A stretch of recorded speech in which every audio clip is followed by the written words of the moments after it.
na aula de excreção, houve o fórum. Então, vamos começar a aula retomando um pouquinho o fórum da semana passada. Onde no fórum da semana passada, nós tínhamos um paciente que foi intoxicado com ácido acetilsalicílico, e como estratégia de desintoxicação, o paciente recebeu bicarbonato de sódio, tá? Então, como que esse bicarbonato, ele auxilia no processo de desintoxicação?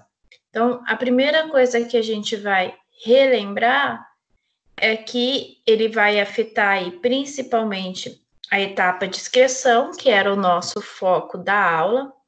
Tanto o ácido acetilsalicílico quanto o bicarbonato, eles foram usados por via oral. Então, quando um paciente usa a medicação pela via oral, essa medicação, ela causa uma intoxicação não tão intensa, porque a absorção ela é lenta, só que é uma absorção prolongada. Por isso que essa intoxicação ela demora para melhorar. Por isso que alterar o pH da urina é uma estratégia eficaz. E daí, qual é a etapa que vai sofrer as consequências? Nós temos na excreção a filtração, a secreção e a reabsorção.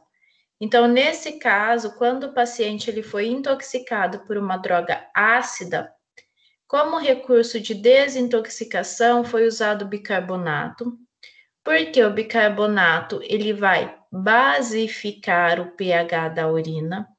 Uma vez que tornou o pH da urina básico, nós iremos pensar que o ácido em meio básico, ele doa o próton, esse ácido ele fica com a carga negativa e daí ele vai ter a reabsorção bloqueada. Consequentemente, ele não volta para a corrente sanguínea. Aí ele vai sair pela urina. Então, nesse momento, a alteração do pH urinário fez com que aumentasse a excreção do ácido acetilsalicílico. Então, essa é a finalidade de alterar o pH dessa urina. Mas, professora, eu estava pensando aqui, algumas pessoas me questionaram, ele interfere também na absorção, como os dois são utilizados pela via oral? Sim, tá? Então, uma vez que o paciente ele foi intoxicado com ácido acetilsalicílico e ele usa o bicarbonato, ele vai bloquear parcialmente a absorção. E isso se ainda houver ácido acetilsalicílico para ser absorvido, tá? Porque quando ele dá a entrada no hospital, teoricamente, ele já foi absorvido, já saiu da região do estômago. Porém, se houver ácido acetilsalicílico no estômago, quando chegar o bicarbonato ioniza o ácido acetilsalicílico no estômago, impedindo a absorção, tá? Mas a resposta no fórum era principalmente em relação da etapa de excreção, que vai aumentar a excreção do fármaco. Bom, pessoal, e daí, na aula de hoje, o que a gente vai falar? Na aula de hoje, nós iremos abordar um pouquinho como que ocorre toda a farmacocinética simultânea. Então, lembra que eu colocava para vocês lá nas primeiras aulas que nós estudamos as etapas separadas por ser algo mais didático. Entretanto, nós precisamos entender que uma vez que um fármaco entra no nosso organismo, todas essas etapas elas ocorrem de forma simultânea, tá? Então, hoje a gente vai fazer uma revisão geral dessas etapas farmacocinéticas. Aí eu disponibilizei já para vocês a aula de aplicações da farmacocinética. Já está lá nos arquivos de vocês. Se vocês estiverem com a aula, é a aula que eu vou usar aqui, daí vocês já podem ir acompanhando. Então, as etapas farmacocinéticas, nós falamos de absorção, destacamos vários fatores que interferem na absorção, como via de administração, forma farmacêutica, tamanho da área, tamanho da molécula, né? Falamos da distribuição, onde o principal fator interferente na distribuição é a quantidade de proteínas carreadoras de fármaco. Falamos da metabolização, onde também tem um interferente muito grande, que é em relação às enzimas metabolizadoras. Nessa etapa, nós podemos ter indução ou inibição enzimática. Isso vai interferir diretamente na quantidade de fármaco a ser metabolizado.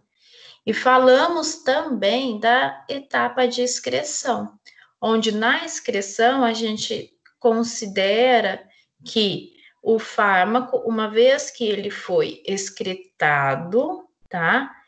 Ele deixou o organismo e ele perdeu a sua ação. Entretanto, existem fatores como pH que interferem aí no processo de eliminação desse fármaco, tá? Aí hoje nós iremos visualizar essas aplicações clínicas. Então eu vou colocar agora para vocês o nosso slide para que a gente consiga então estar visualizando todos esses pontos específicos. Essa aula aqui. Tá aparecendo a aula para vocês?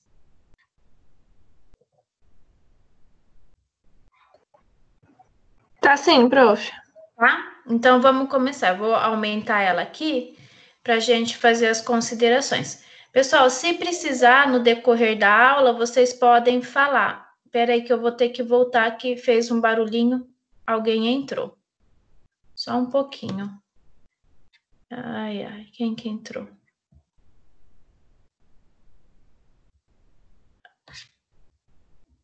Pronto. Já deu certo aqui. Então, vamos voltar. Bom, então vou aumentar aqui de novo. Bom, quando a gente fala das aplicações da farmacocinética, vamos pensar aqui, ó. Nós falamos das vias de administração e das formas farmacêuticas, da farmacocinética, e o nosso próximo conteúdo é a farmacodinâmica. Bom, esse esquema aqui, ele mostra as importantes fases de ação do fármaco. Então, a primeira fase de ação é a fase farmacêutica. A fase farmacêutica, ela está relacionada com a forma farmacêutica. Ou seja, para iniciar a farmacocinética, o medicamento ele precisa ser absorvido, que é a primeira etapa farmacocinética. Entretanto, a absorção ela é decorrente da fase farmacêutica, de como esse medicamento está dentro da sua forma farmacêutica. Se ele desintegra bem, se ele tem boa dissolução, se eu vou ter uma boa absorção ou não. Nós chegamos até a fazer a comparação aqui em genérico, similar, referência, tá? E da via de administração.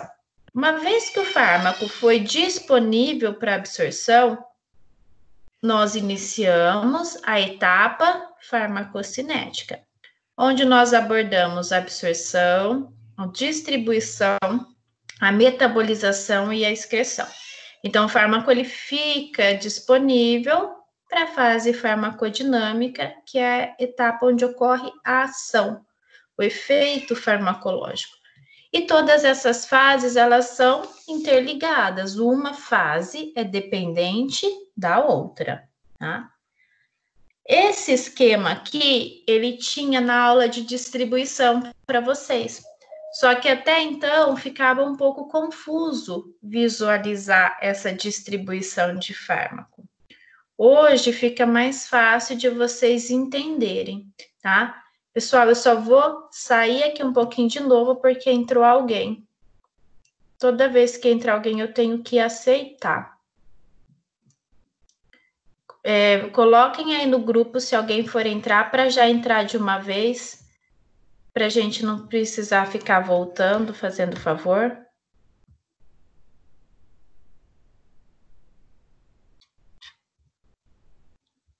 2.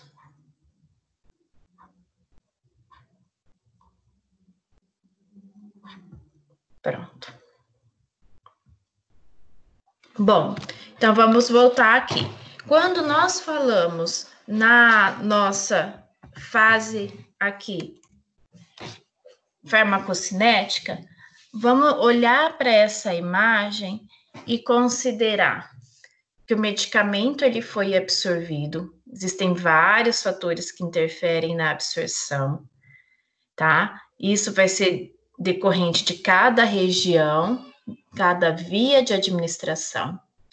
Ele vai ter absorção mais rápida ou mais lenta, decorrente das formas farmacêuticas, da perfusão sanguínea do local. Então, são vários fatores.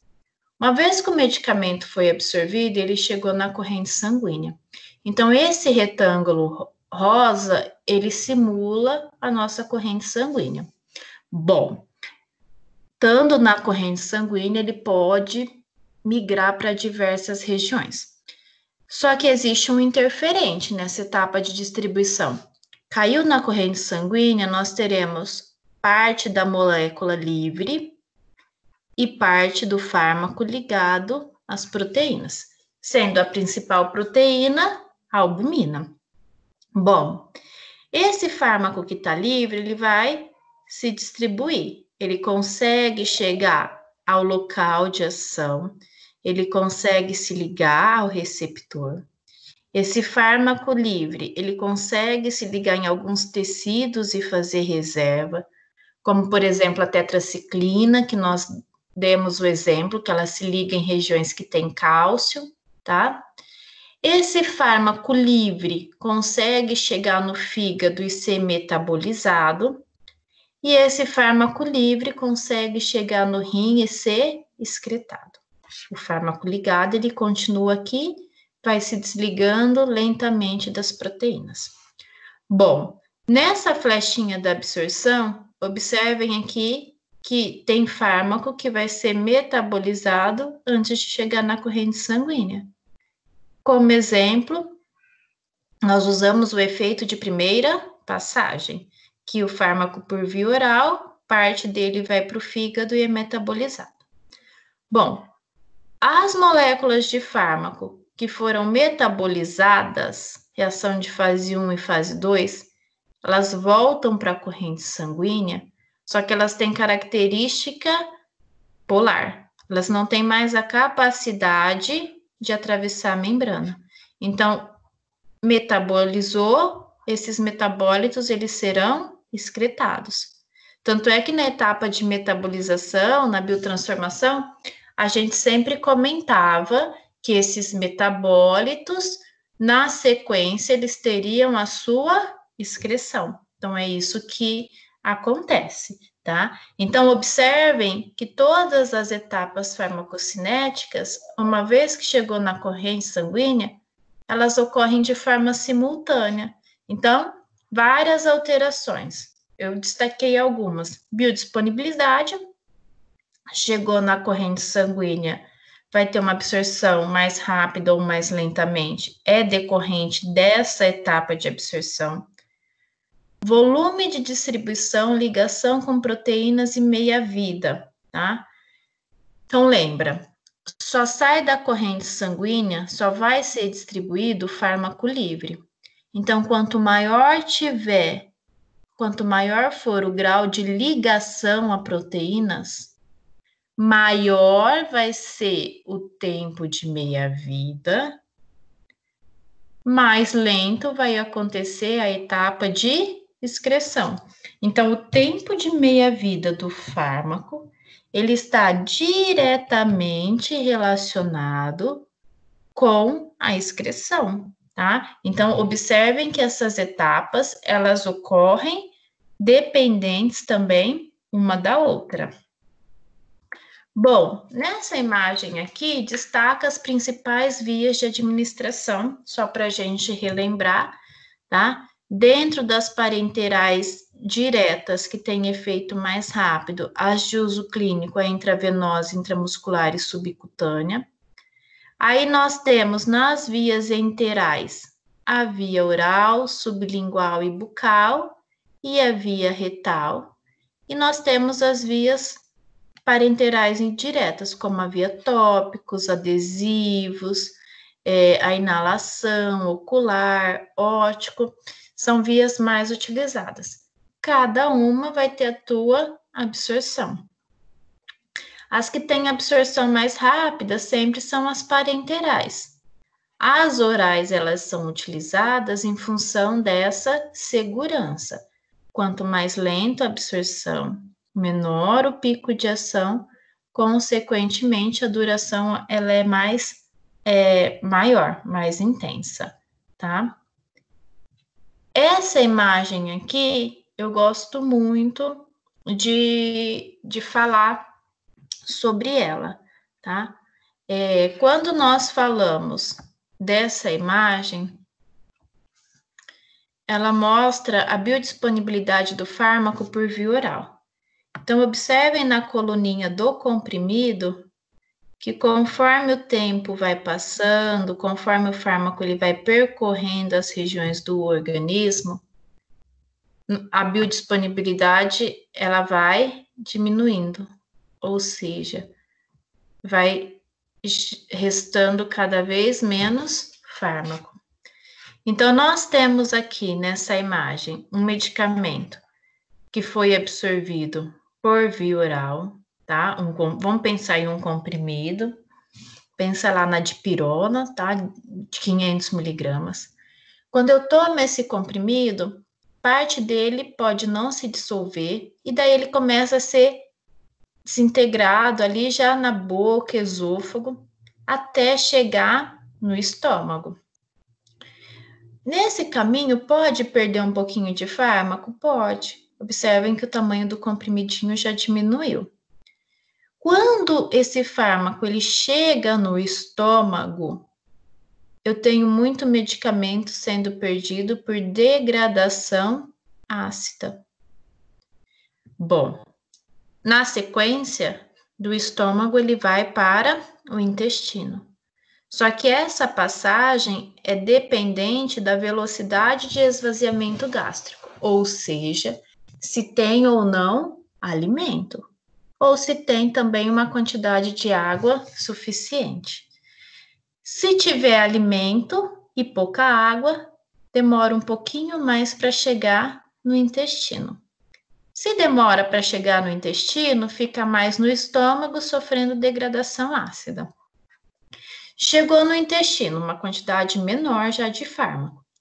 Chegou no intestino, esse fármaco ele pode sofrer muita degradação intestinal, pode se ligar a alimentos, pode ter degradação por enzimas bacterianas, muitas degradações pode acontecer e pode ter parte de droga que não foi dissolvida, não vai ser absorvida, vai ser eliminada pelas fezes. Bom, o que estava em solução conseguiu ser absorvido, caiu na corrente sanguínea. Uma quantidade bem menor do que a que foi administrada. Só que parte desse medicamento que atingiu a corrente sanguínea pegou a veia porta. Pegou a veia porta, ela chegou no fígado.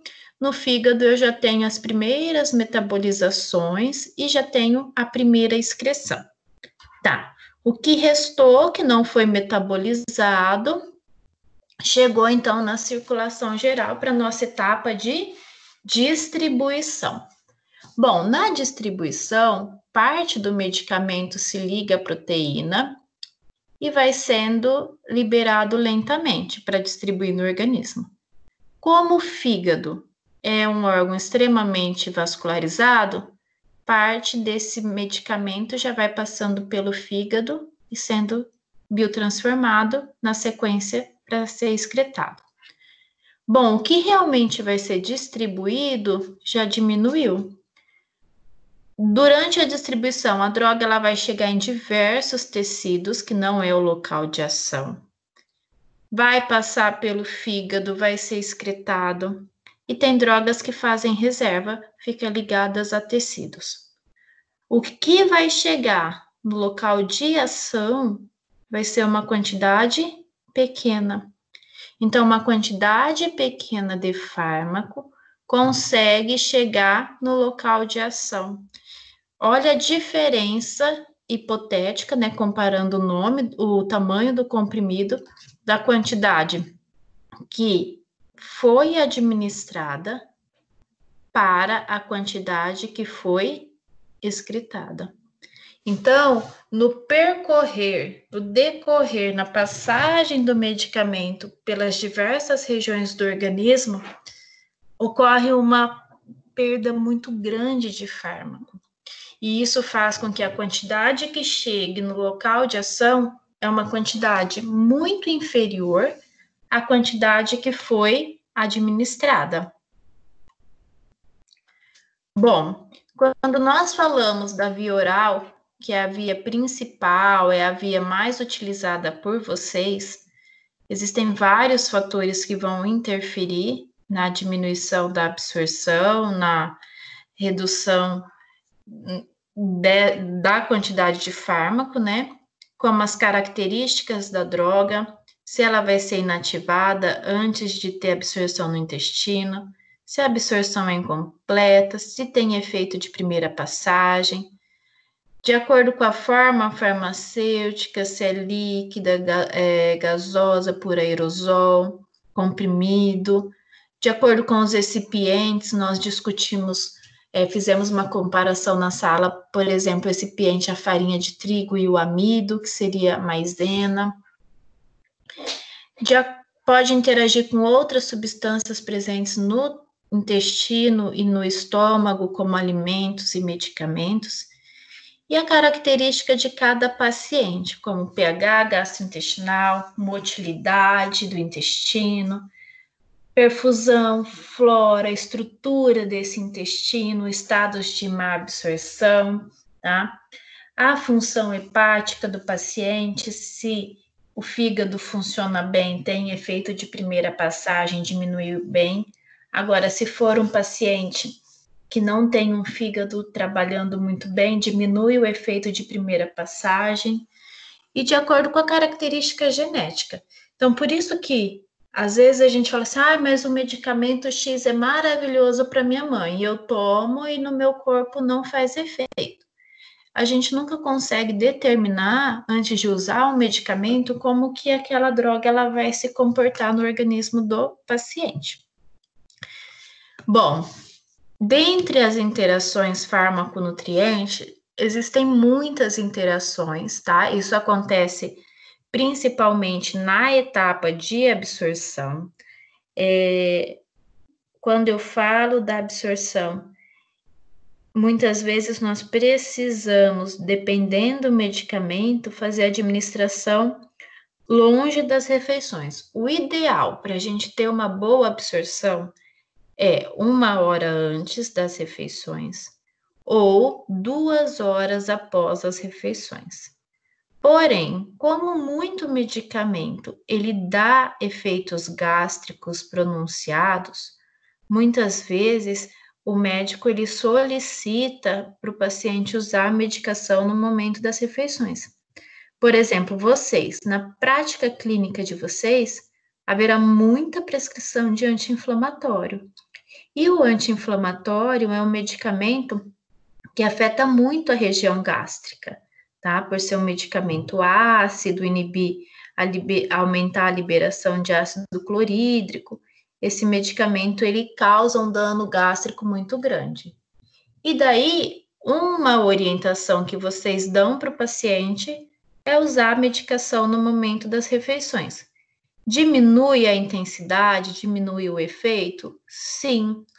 Entretanto, diminui a ação, né? Então, só que eu vou ter a proteção gástrica, e daí vocês sempre precisam somar. O seu paciente precisa de um efeito mais intenso, só que ele também precisa de proteção gástrica. Ó, eu coloquei aqui como exemplo o ácido acetilsalicílico, que é um anti-inflamatório.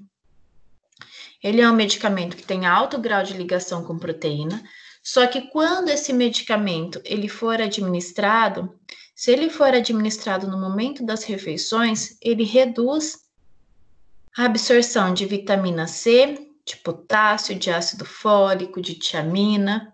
Então, o ideal seria administrar no intervalo das refeições ou em jejum. Porém, ele tem um efeito gástrico muito intenso, dá náusea, vômito, mal-estar, queimação, dispepsia, né? Sangramento gástrico agudo, pode evoluir para o sangramento gástrico.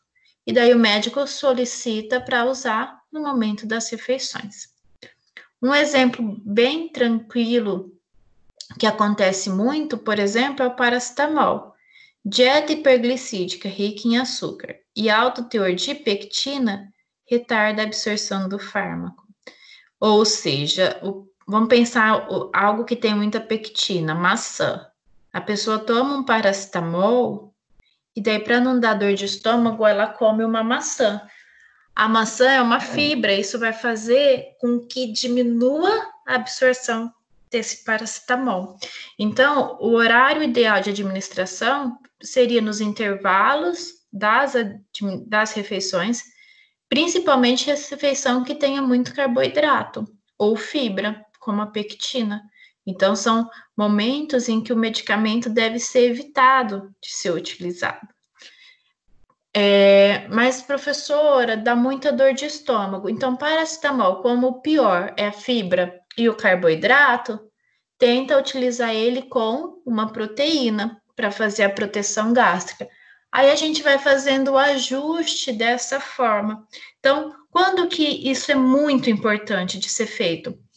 Um paciente em tratamento de polifarmácia. Vamos pegar um idoso que usa lá 8 medicamentos. Se eu ajustar o horário da medicação, se eu evitar as interações que acontecem com fármaco-nutriente, pode ser que eu consiga melhorar, isso vai ser certeza, o perfil farmacológico desses medicamentos no organismo do paciente. Pode ser que alguns diminuirão a dose e pode ser que eu diminua até mesmo a quantidade de fármaco, porque muitas vezes o idoso ele vai tomando um fármaco que vai combater o efeito colateral de outro e assim sucessivamente. Pessoal, até então tá tranquilo para vocês? Tem alguma consideração?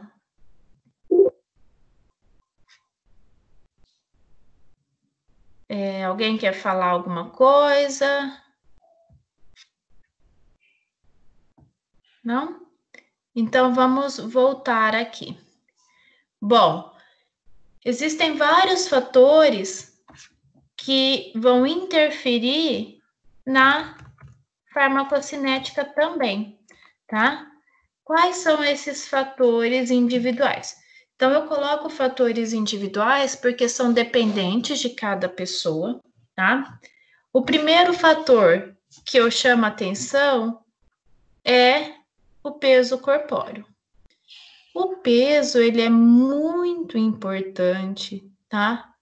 Principalmente em criança. Vamos pensar que o fígado, os rins da criança, ele funciona de acordo com o que aquele corpinho produz. Então, um corpo mais obeso, eu posso trabalhar com uma dose de fármaco maior. Um corpo mais magrinho, eu uso uma dose de fármaco bem menor. Então, só na criança a gente faz essas considerações, tá? O adulto, geralmente as doses que chegam até nós, elas são padronizadas, o modelo sempre é um homem, são homens em torno de 70 quilos, só que elas podem ser utilizadas para pessoas com menos ou com mais peso. A idade também interfere muito na farmacocinética, principalmente no quesito de metabolização de fármaco. Quando eu faço a comparação da idade, a gente tem que crianças prematuros, fígado e rim está trabalhando lentamente, os medicamentos têm um efeito mais intenso. E o extremo de idade também, os idosos, onde o fígado e os rins, eles já estão em processos de envelhecimento e, consequentemente, eu preciso estar utilizando uma dose menor desse fármaco. Por exemplo, quando vocês vão realizar a cirurgia, quando os pacientes são muito ansiosos, geralmente utilizam um ansiolítico para que vocês consigam fazer o procedimento cirúrgico, tá? Nesse momento, o que vai acontecer? A gente faz a utilização, por exemplo, do Dormonide, que é o midazolam, e ele tem faixas de doses que podem ser utilizadas. Então, pode ser utilizado 7,5 miligramas, 7,5, como eu posso usar 15 miligramas. Se for uma pessoa normal, sem comprometimento hepático e renal, vamos colocar um homem de 40 anos, eu posso usar até 15 miligramas, se a ansiedade dele for muito alta, porque a metabolização vai ser normal. Agora, se eu pego um idoso de 70 anos, muito ansioso, eu vou trabalhar sempre com a dose mais baixa, a de 7,5. Porque nesse organismo, a metabolização ela é mais lenta. Isso faz com que eu tenha que usar doses menores, ok? Outro fator, o sexo. Em relação a sexo, a gente comentou na aula de metabolização. Nós comentamos que as mulheres elas têm mais hormônio feminino, né, comparado ao homem, e que esse hormônio feminino ele se comporta como inibidor enzimático do citocromo P450. Então, se ele inibe a metabolização, quando a mulher toma um medicamento e compara o efeito ao homem, o efeito no organismo da mulher é mais intenso, porque as enzimas inibidas tornam o fármaco mais biodisponível. Quadros patológicos, tá? Vamos considerar doenças hepáticas, tá? A metabolização é mais lenta, doenças renais, que a excreção é mais lenta. Vamos considerar doenças de caráter nutricional, uma pessoa que tem desnutrição, ela vai ter menos proteína carreadora de fármaco, menos albumina, pode então ter uma intoxicação. É comum em pacientes idosos, tá? Principalmente pacientes acamados, eles passam a ter uma redução aí na quantidade de proteínas, eles desenvolvem um quadro de hipoalbuminemia. Uma outra situação que vocês têm que estar sempre atento é em relação a pacientes que tenham cirurgia bariátrica, tá? Porque ele reduz a superfície de absorção intestinal. Então, o exemplo que eu dou para vocês entenderem, um paciente que tem cirurgia bariátrica, quando ele, sendo uma mulher, se ela usa anticoncepcional, ela não usa por via oral, porque ela não vai ter uma absorção na totalidade. A mulher com cirurgia bariátrica, ela usa o anticoncepcional injetável para ter uma absorção muscular e não ter absorção intestinal, visto que esse intestino ele vai ter algumas partes que foram removidas na cirurgia e isso pode estar interferindo na absorção do fármaco. Outra característica que interfere na farmacocinética são as características genéticas, tá? Isso nós comentamos na aula de metabolização. Dependendo da raça, existe mais ou menos enzimas metabolizadoras. Nós usamos como exemplo o álcool, onde pacientes que tenham pacientes asiáticos, eles têm uma quantidade menor de enzima que metaboliza o álcool. Por isso que quando esses pacientes, eles tomam álcool, o asiático, ele tem uma contaminação, ele se embriaga mais rapidamente, os efeitos tóxicos mais intensos com o paciente que não é asiático. Em relação à ingestão de água, tá? Nós comentamos a importância de tomar o comprimido com um copo de água para ele chegar mais rápido no duodeno, ter uma absorção maior. pH da urina, tá? ela pode favorecer o aumento ou diminuição na excreção. O pH do meio também interfere na etapa de absorção. Ingestão concomitante com alimento e outros medicamentos, um pode interferir na absorção do outro. Com alimento, por exemplo, a tetraciclina, que nós já falamos que ela se liga ao cálcio. Isso lá na etapa de distribuição, ela se liga ao cálcio no dente. Esse antibiótico, se for tomado com um copo de leite, o cálcio do leite se liga à tetraciclina, consequentemente forma esse complexo cálcio-tetraciclina e vai ser excretado. E daí nós temos pacientes que são tabagistas e alcoólatras. Quando nós falamos tanto do fumo quanto álcool, eles utilizam qual órgão para fazer a limpeza dessas substâncias? O fígado.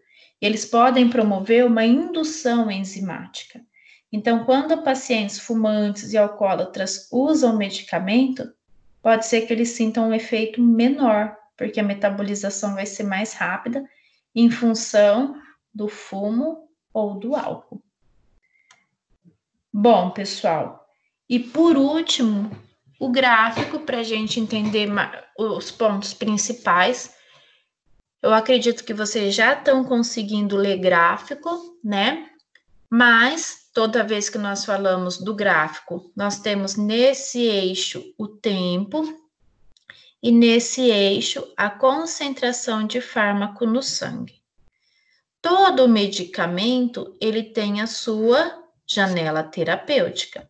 Quando nós falamos da janela terapêutica, vai ser a relação da concentração mínima efetiva, né? Que é a quantidade mínima de fármaco que tem que chegar na corrente sanguínea, e a concentração máxima tolerada, ou seja, acima da concentração máxima tolerada, o paciente passa a ter efeitos tóxicos. Quais são pontos importantes que vocês precisam saber? O que é o período de latência do fármaco? Então, o medicamento, ele é tomado, aqui no tempo zero, o medicamento ele começa a ter a sua absorção. O período de latência é essa faixa de tempo onde o medicamento ele não atingiu a concentração mínima efetiva. E o paciente, durante o período de latência, ele não tem efeito farmacológico, tá? Isso é o período de latência. Por isso que a gente toma um medicamento por via oral, ele demora um pouquinho para começar a fazer o efeito. Aí nós temos que esse medicamento, ele continua a ser absorvido. Então, o tempo vai passando, a absorção ela vai aumentando. Eu tenho meu pico máximo de ação, o medicamento ele vai sendo metabolizado e excretado. Então, quando eu tenho o pico aqui de ação, é a quantidade máxima de fármaco que chegou na corrente sanguínea. Consequentemente, é nesse ponto que o paciente ele tem o melhor efeito do fármaco. Bom, esse fármaco vai sendo metabolizado e excretado até o momento em que ele chega novamente na quantidade da concentração mínima efetiva. Chegou na concentração mínima efetiva, eu não tenho mais ação farmacológica. Por mais que ele continue nesse momento sendo metabolizado e excretado, existe um pouquinho de fármaco no corpo, não é o suficiente para ter resposta terapêutica. E daí, se eu olho o gráfico e eu peço para vocês perguntarem qual foi o momento em que o paciente apresentou a resposta terapêutica, foi aqui, né? Então, a duração do efeito, ela ocorreu nesse momento, quando ultrapassou a concentração mínima efetiva, e ela terminou aqui, quando a quantidade de fármaco diminuiu e está abaixo da concentração mínima.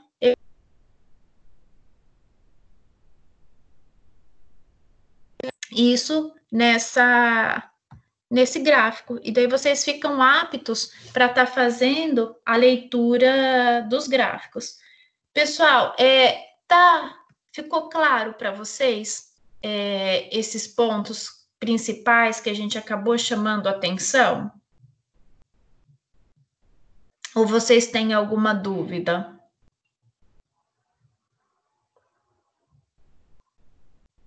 Podem falar. Não fiquem com vergonha. Tá tranquilo?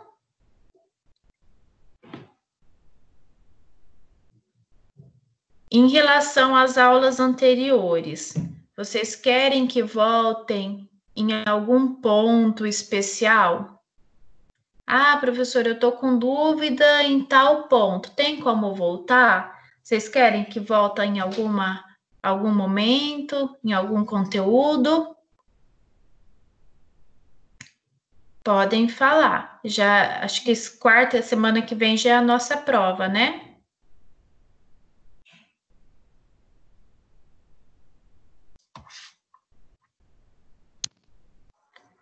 Bom, aí, então deixa eu só comentar aqui com vocês o que é para vocês falarem hoje, tá? O fórum ficou o seguinte: diante de todo o conteúdo abordado, descreva uma situação clínica de grande importância que pode ser evitada conhecendo a farmacocinética. O que eu quero de vocês nesse momento? Eu quero que vocês pensem, às vezes até algo que aconteceu com vocês, tá? A partir do momento em que nós conhecemos a farmacocinética, muitos pontos eles podem mudar. Então, vamos pensar no seguinte: o paciente, ele chega com uma prescrição, vamos supor que ele está com uma dor intensa, tá? Ele foi no seu consultório e você prescreveu ibuprofeno de 12 em 12 horas. Porém, a dor não cessou, porque a dor dele é de moderada a intensa. A partir do momento em que ele entra em contato, você fala para ele reorganizar o esquema posológico e tomar esse medicamento de 6 em 6 horas. Ou seja, o tempo de meia-vida do ibuprofeno é de 6 horas. E daí eu preciso repor a dose com um tempo menor para diminuir a dor desse paciente. E daí, ajustando essa dose, ele tem uma melhora. Isso é farmacocinética, está relacionado com o tempo de meia-vida. Uma outra questão, paciente que tenha uma indução ou uma inibição enzimática, é também um exemplo de alteração farmacocinética. Então, se o paciente, por exemplo, ele toma fenobarbital, que é um anticonvulsivante, ele é um paciente epilético, tá? E o fenobarbital, ele é indutor enzimático. Quando você prescrever, por exemplo, paracetamol ele vai ser metabolizado mais rápido. Consequentemente, o seu paciente tem um efeito menos intenso do paracetamol. Então, isso é uma interferência farmacocinética na etapa de metabolização. Alteração de pH urinário, competição farmacológica na etapa de distribuição. Então, nessa IP, eu quero que vocês proponham um caso clínico mostrando várias situações que podem ser melhoradas ajustando a farmacocinética, tá? Certo? Professora, pode falar. Tem que ser citado, tipo, o medicamento ou citar o nome de um paciente? Tipo, tem que criar uma historinha realmente ou pode ser bem geral? O nome, assim, de paciente, não. Mas eu acho que se você colocar o nome do medicamento, fica mais fácil para você explicar a reação. Eu acho que fica melhor, tá? Porque às vezes você cita sem a medicação e daí fica meio aberto. Então, eu quero que vocês pegue qualquer exemplo e tenta citar, às vezes, o nome do medicamento, tá bom? Pode ser de algum medicamento, às vezes que a senhora já falou com a gente? Pode ser que eu já falei, ou que vocês já usaram, tá? Daí fica à vontade, porque tem muitos alunos que colocaram exemplos já que já usaram o medicamento, usou o medicamento X e depois que estudou a farmacologia, viu que ajustando assim dava mais efeito e testou e realmente deu. Então, pode tentar, pode ser tanto de aula, como pode ser exemplos que vocês melhoraram o uso de medicamento, tá bom? Pessoal, se vocês não tiverem dúvida, a gente já finaliza e fica o tempo para vocês irem lá responder o fórum, tá? Podemos finalizar?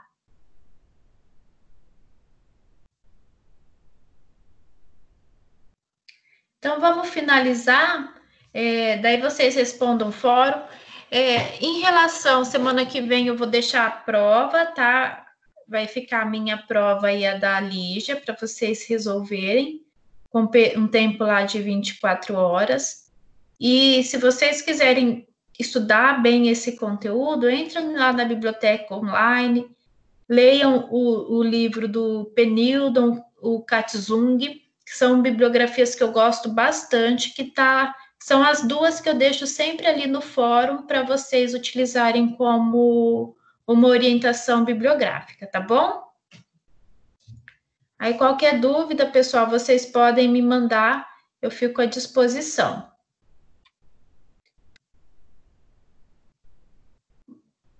Podemos finalizar, então? Ninguém vai falar nada? Não tem dúvida? Então, vamos finalizar, tá bom? Bons estudos para vocês. Nos vemos na quarta que vem.